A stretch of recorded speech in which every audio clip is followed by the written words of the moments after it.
दोस्तों नमस्कार, मैं सुनील गोस्वामी एडवोकेट एक बार फिर से आपका स्वागत करता हूं। वीडियो में आगे बढ़े उससे पहले निवेदन रहेगा कि वीडियोस जो भी आप देखते हैं उस पे कमेंट जरूर किया करें या अपने सुझाव प्रस्तुत करें सभ्यता की भाषा में। और साथ में आप किसी विषय पर कोई विशेष वीडियो चाहते हैं तो उसका भी आप कमेंट बॉक्स में लिख सकते हैं।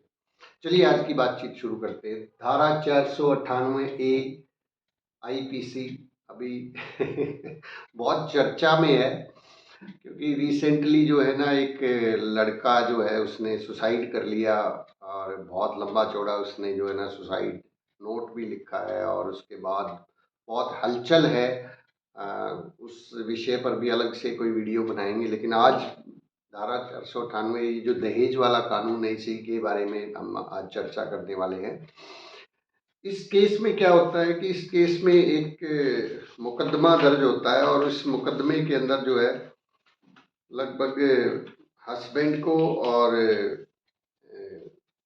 ब्रदर को, हस्बैंड के भाई को और जो है पेरेंटल अंकल मतलब चाचा को और फिर son in law of parental uncle मतलब जो है ना चाचा जो है उसके दामाद को मुलजिम बनाया जाता है। और एक और जो पिटिशनर है जो कि जिनको न्याय के लिए जो है ना सुप्रीम कोर्ट तक जाना पड़ा। सुप्रीम कोर्ट के अंदर वो गए, देचम्मा वर्सेस स्टेट ऑफ कर्नाटका का ये मामला है, क्योंकि इन्होंने क्वेश्चन पिटीशन डाली थी हाई कोर्ट के अंदर एफआईआर को और सब्सिक्वेंट प्रोसीडिंग्स को, जो कि 498A 504 109 आईपीसी और 3 और 4 डाउरी प्रोहिबिशन एक्ट के तहत दर्ज हुई थी। तो मामला क्या है कि इसके अंदर एक लड़की या कंप्लेनेंट कहिए, उसने एलिगेशन लगाया कि उसकी शादी 6 नवंबर 2017 को हुई थी और जिसमें उन्होंने 3 लाख रुपए और 25 ग्राम सोना और इसके साथ कुछ और भी आर्टिकल्स उन्होंने दहेज में दिए थे। इसके बाद 6 महीने तक वो ठीक ठाक रहे, जैसा हर स्टोरी में होता है। और उसके बाद इन्होंने एक एलिगेशन लगाया कि इसके बाद जो है उन्होंने जो भी मुलजिमान हैं उन सब ने उसको हैरास करना शुरू कर दिया, जिसमें कि ये प्रेजेंट पिटिशनर भी शामिल है, रिस्पोंडेंट। इसने मेंटली तौर पर हैरास करना शुरू कर दिया इन सभी ने। तो आप भी जरा हंसेंगे कि ये जो पिटिशनर है ये कौन है। ये पिटिशनर जो है एलिगेशंस के अकॉर्डिंगली ये जो हस्बैंड है उसकी गर्लफ्रेंड है। अब जो मुकदमा दर्ज हुआ उस मुकदमे में हस्बैंड की जो गर्लफ्रेंड कह लीजिए या उसके साथ में रिलेशन रहे होंगे नहीं होंगे वी डोंट नो, लेकिन इल्ज़ाम ही है।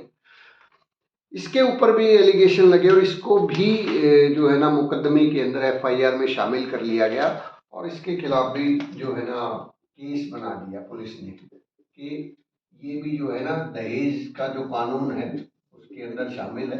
और उसके बाद जो है इसमें चार्जशीट वगैरह भी फाइल होगी। तो इन्होंने हाई कोर्ट में पिटीशन लगाई कि देखिए साहब, मैं जो है ना मेरे जो इनके जो कंप्लेनेंट के जो हस्बैंड हैं उनके साथ में मेरे जो रिलेशनशिप हैं वो शादी से पहले भी थे और बाद में भी हैं। तो मेरे रिलेशन शादी से पहले से है और ये दहेज वहेज का जो एलिगेशन है ये मेरे खिलाफ नहीं बनता है।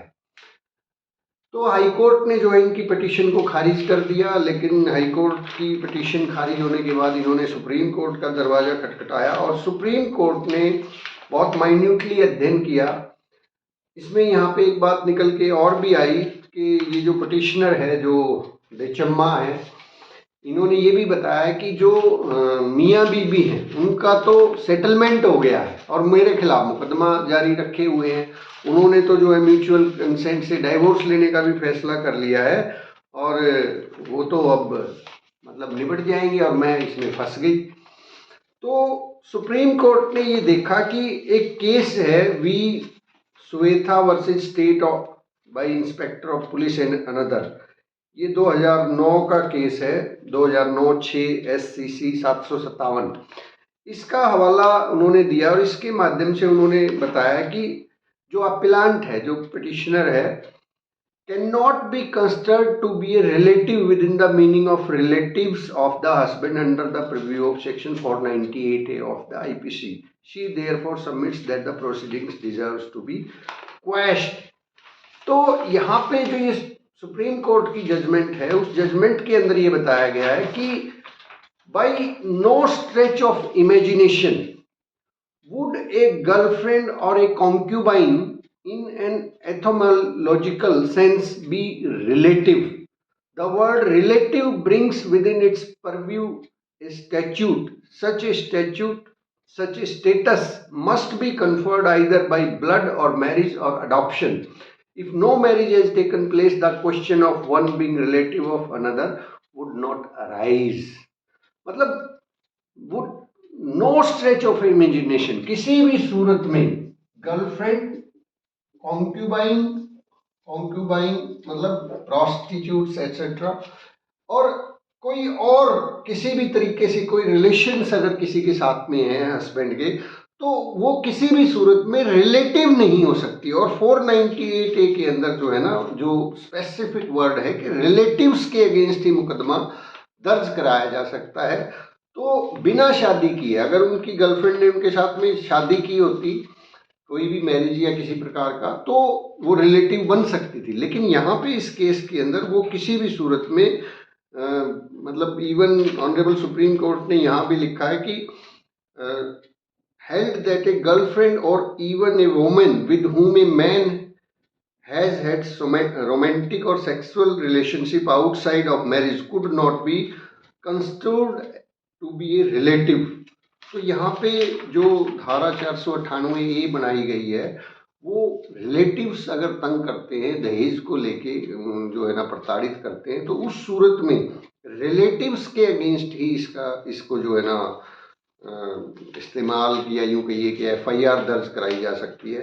लेकिन आजकल हम देखते हैं बहुत सारे मुकदमे जिनके अंदर जो है ना इस तरह की चीज़ें आती हैं कि एक्स्ट्रा मैरिटल अफेयर होते हैं और वहाँ पे जो है ना चीज़ें बिगड़ जाती हैं, उनकी वजह से बिगड़ जाती है। बट 498 कभी भी जो है गर्लफ्रेंड या किसी के साथ में रिलेशन उनके ऊपर नहीं बनती। तो ये कहते हुए जो है सुप्रीम कोर्ट ने उनके खिलाफ जो ये पटिशनर है, जो गर्लफ्रेंड रही होंगी उनकी हस्बैंड की, इस मुकदमे को खारिज कर दिया। ये आप इसको अगर सर्च करना चाहते, पढ़ना चाहते, तो ये SLP नंबर 3421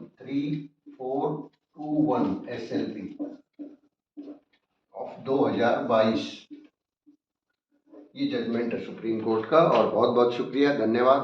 फिर से मिलते हैं किसी नए विषय के साथ में। शुक्रिया, थैंक यू।